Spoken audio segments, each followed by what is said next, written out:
I don't think I showed you the outside of this door yet. So see, the door is still in really good shape. If this door was all delaminating and cracking and stuff, then it would be time to get a new door. At that point, you'd have to take everything off and get a pre-hung door and just put a new one in there, and you might have to fudge things because the floor has settled, the walls has settled, and all that.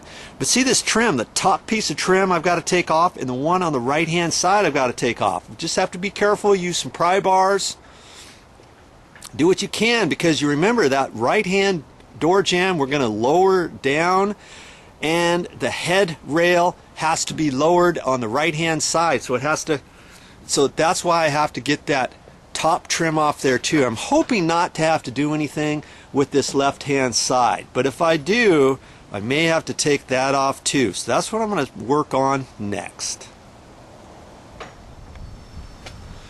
We've got those two pieces of trim off of there, and now I've got to take off this weather stripping, and I'm going to have to be real careful because they've attached that with some little brads. Years ago they used to have screws there, and then you could adjust this as you went, but this one just has brads. I'm not quite sure why they did it like that, but see, we've got to take that off because I'm going to cut this door jamb. I'm going to cut it off, and then that's how I'm going to lower this down.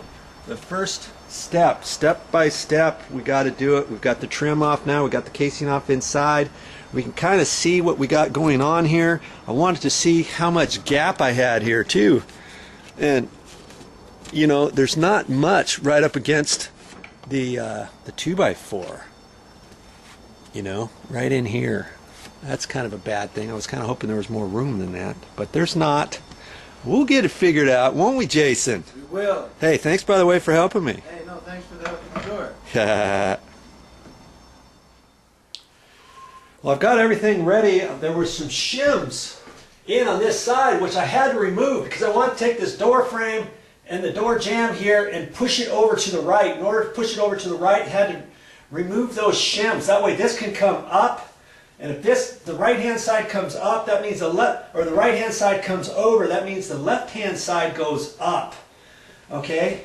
So I'm just about ready to start trying to adjust this to push this over, but here's the thing that you want to be aware of. This is an older door, and we come over here on the hinges. Let's see if I can get you up there. Okay, now see those hinges? You might think, okay, I can just shim this over. Well, generally, your hinges are attached with screws about this long here. Okay?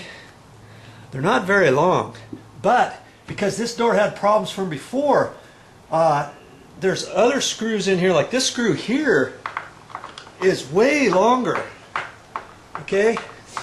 So I've got to take that out because that's into the wood on the back side. So I can't just push this over to shim it or anything because that screw has to come out. Same thing with right in here. And I'm going to take this off and you'll see. Now see, this first screw here was just spinning. So to get it out, you just kind of put pressure on it and hold it sideways. Then you can take it out. Now see, it wasn't very long. That's how the bottom one was too. And then the middle ones were longer screws. Because they tried to do that once upon a time to suck the door jamb over, and they could only go so far because the shims on the back side were holding it. But what you have to do too is once you get those out, this is going to come out. Now see, the last person, they ran some long sheetrock screws in there. Those are probably 3-inch, and that actually sucked the jamb over further before they used the long ones and put the short ones back in. So had I not done that, I wouldn't have been able to push this over right here. So I have to take out these screws here too. Okay? And the same thing I've got to do on this next hinge down here.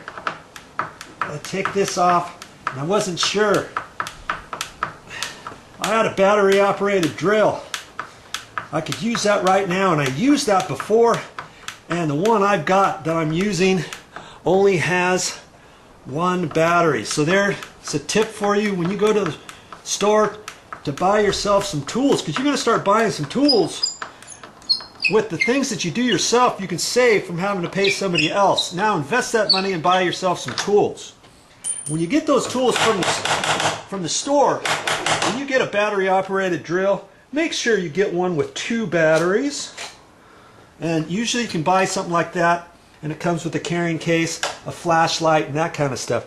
Now see, right there, there's 2 more sheetrock screws right in there, so I'm going to have to take those out too.